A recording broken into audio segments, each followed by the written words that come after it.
নিজের যোগ্যতা প্রমাণের জন্য কারোর সাথে প্রতিযোগিতা করার দরকার নেই। আসসালামু আলাইকুম সবাইকে। আমি আরিফিন বলছি।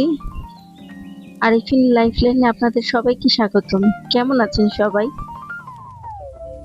বৃষ্টি দেখলে আমার মতো কে কে পাগল হন বলেন তো? আমি কিন্তু ভীষণ উতলা হয়ে যাই। আমার যে এত বৃষ্টি ভালো লাগে তা বলে বোঝাতে পারবো না। আর আজ সকাল সকাল অনেক কাজ জমে আছে। আমি চলে এলাম এই কাজগুলো নিয়ে। আজ আদা রসুন ব্লেন্ড করব। ব্লেন্ড করে বক্সে তুলে রাখবো সবগুলো। আমি কিন্তু এই আদা রসুন অনেক আগেই কেটে রেখেছিলাম ফ্রিজের মধ্যে। যখন সময় পেয়েছি তখনই কেটেছি, কেটে কেটে রেখে দিয়েছিলাম। আর আজ এই সব আদা রসুন একসাথে ব্লেন্ডার করে তারপরে এগুলো মিক্সড করব, করে বক্সের মধ্যে রেখে দিব। সবসময় এরকম করে বেশি করে আদা রসুন ব্লেন্ডার করে বক্সের মধ্যে তুলে ডিপের মধ্যে রেখে দিই। কিচ্ছু হয় না, কোনো সমস্যাই হয় না। যখন রান্না করব তখন একটা বক্স আলাদা করে নামিয়ে রাখি, আবার শেষ হওয়ার আগেই আমি একটা বক্স নামিয়ে রাখি। আস্তে আস্তে বরফ গলে গেলে ওটা আমি সবসময় ব্যবহার করি। আর আমাদের আদা রসুন বেশি দিন যায়ও না, খুব বেশি আদা রসুন লাগে, তাই আমি একটু পরিমাণে বেশি করে রাখি, কারণ ব্যস্ততার জন্য সবসময় করা হয় না। যোগ্য ব্যক্তির যোগ্যতা প্রমাণের জন্য কখনো প্রতিযোগিতা করতে হয় না। কাজের কাজের মাধ্যমেই তার যোগ্যতা প্রমাণ হয়ে যায়। সবাই জানবে তার কাজ দেখে যে সেই ব্যক্তিটা কতটুকু যোগ্য। আদা রসুনগুলো ব্লেন্ডার করে এক বক্সের মধ্যে তুলে নিয়েছি। আর এই ফাঁকে ফ্রিজটাও পরিষ্কার করে নিচ্ছি। ফ্রিজটা পরিষ্কার করে নিয়ে এর মধ্যে আমি বক্সগুলো রেখে দিব। আমি আদা আর রসুন আলাদা আলাদা করে ব্লেন্ডার করেছি, কারণ আমার আদাটা লাগে আলাদা। আমি আদা চা খেতে একটু পছন্দ করি, যার কারণে আমি আদাটা আলাদা করে একটু সরিয়ে রেখেছি। কিউব করে ফ্রিজে রেখে দিব বরফ করে। যখন আমার খেতে ইচ্ছে করবে চা, তখন আমি এভাবে নিয়ে একটু চা করে খেয়ে নিব। আমি আদাটা সবসময় ঘরের মধ্যে থাকলে অনেক সময় নষ্ট হয়ে যায়, এই জন্য আমি ব্লেন্ডার করে এভাবে রেখে দিচ্ছি। কারণ যখন তখন যদি খেতে ইচ্ছে করে আমি আদা চা সহজেই করে যেন খেতে পারি। এটা আমার একটা টেকনিক, আমি সবসময় অনেক আগে থেকেই এটা করি। ঠান্ডা শীতের সময় অনেক সময় দেখা যায় যে আদা চা খেতে ভালো লাগে, একটু চাটা খেতে ভালো লাগে, তখন আমি এই আদা চাটা খাই করে। একটা সময় এমন গিয়েছে আমার চা ছাড়া দিন কাটতো না, আমার চা লাগতোই। টেবিলের উপরে সব সময় আমার ফ্লাক্স ভর্তি করা চা থাকতো। আর এখন তো চা খুব কম খাই, যখন খেতে ইচ্ছে করে তখন খাই। রান্না করার জন্য মাংসটা ভিজিয়ে দিলাম। আর আরেক চুলায় আমি পানি বসিয়েছি একটা বড় পাতিলে। এই বড় পাতিলে পানি বসানোর একটাই কারণ, সিঙ্কে যে আমরা কাজ করি এই সিঙ্কের পাইপ, পানি যাওয়ার যে লাইন, এটা আমার বন্ধ হয়ে গিয়েছিল। একদিন তো বিপদেই পড়ে গিয়েছিলাম, পানি যাচ্ছিল না, একদম উপরের দিকে উঠে আসছিল। পরে আমি মিস্ত্রি এনে ঠিক করালাম। মিস্ত্রি বলল যে চর্বি জমেছে, এটাতে গরম পানি ঢালতে হয় নাকি। এই এই এরপর থেকে আমি এখন গরম পানি ঢেলে লাইনটা পরিষ্কার রাখি, কারণ কখন আবার আটকে যায়, কারণ চর্বি আটকে গেলে আবার পানি জমতে পারে। এবার তো মাংস বসিয়ে দিয়েছি, মাংস হচ্ছে। আমার পরিবারের সবাই মাংস খেতে খুব পছন্দ করে। আমিও যে পছন্দ করি না তা না, তবে আমার সবজিটা খেতেও ভালো লাগে এত, এই জন্য মাংসের পাশাপাশি আমি কিছু সবজিও রান্না করে রেখেছি। সবাই মাংস খাবে, আর আমার মাংসের পাশাপাশি আমি একটু সবজিও খাবো, আমার সবজি ছাড়া ভালো লাগে না। তো মাংস হচ্ছে রান্না,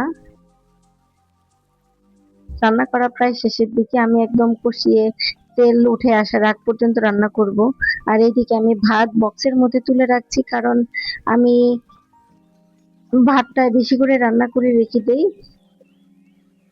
যখন ফ্রিজের মধ্যে রেখে দেই, যখন আমার যতটুকু দরকার লাগে আমি খাবারটা গরম করে নিয়ে তারপর আমি খেয়ে নিই। বারবার রান্না করার ঝামেলা আছে, কারণ আমাদের এখানে অবশ্য গ্যাস থাকে না সব সময়, এটা ইলেকট্রিক চুলার মধ্যে রান্না করতে হয় অনেক সময়। কারেন্টের চুলায় রান্না করি বা অনেকে দেখি যে রাইস কুকারে রান্না করে। আমার যেহেতু রাইস কুকার নাই, আমি এমনিতেই রান্না করি, ইলেকট্রিক চুলার মধ্যে রান্না করি। আর যখন গ্যাস থাকে আমি একটু বেশি করে রান্না করে রেখে দিই, যাতে আমার কোনো সমস্যা না হয়, বিপদে পড়তে না হয়। যখন দরকার লাগে আমি নামিয়ে ওভেনে গরম করে ফেলি।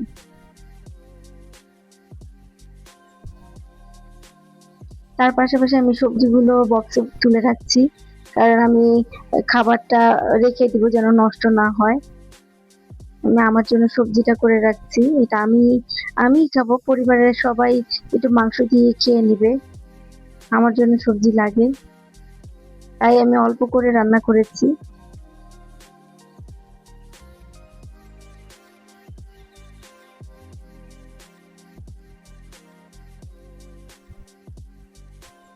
এইভাবে বক্সে করে রেখে দিলে হয় কি, উম, যখন তখন গরম করে সুবিধা মতো খাওয়া যায়। আর এই যে আমি এইভাবে ফ্রিজে বক্সে করে করে আদা রসুন গুলো রেখে দিয়েছি। এই যে আদাটা উম, যখন হয়ে যাবে, বরফ বরফ হয়ে যাবে, তখন আমি একটা জিপলক ব্যাগে ঢুকিয়ে রাখবো। আর এইভাবে আমি আদা বক্সে ঢুকিয়ে রেখেছি আদাগুলো। আর এই যে আমার বাচ্চা যে সারাক্ষণ আমাকে ব্যস্ত রেখে দেয়, এভাবে ঘর অগোছালো করে রাখে, আর আমি সারাদিন এগুলো গুছাতেই থাকি। কি বলবো আর, সবসময় গুছাতেই থাকি। এই যে পড়ার টেবিলটা কি করে রেখেছে, এগুলো আমি এখন আস্তে আস্তে গুছাবো। রং পেন্সিল গুলো অগুছানো করে রেখে দিয়েছে, বই খাতা সবকিছু অগুছানো। এগুলো গুছিয়ে আমি আস্তে আস্তে সবকিছু পরিষ্কার করব, ক্লিন করে তারপরে বাকি কাজগুলো করব।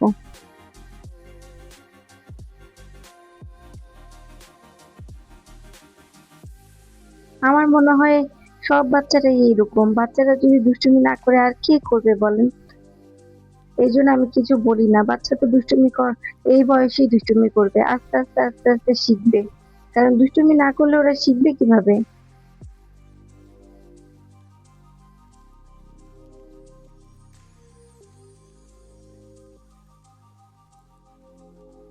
আমার কাজ হলো গুছিয়ে রাখা, আর বাচ্চার কাজ হলো এরকম অগুছালো করে রাখা, তাই তো।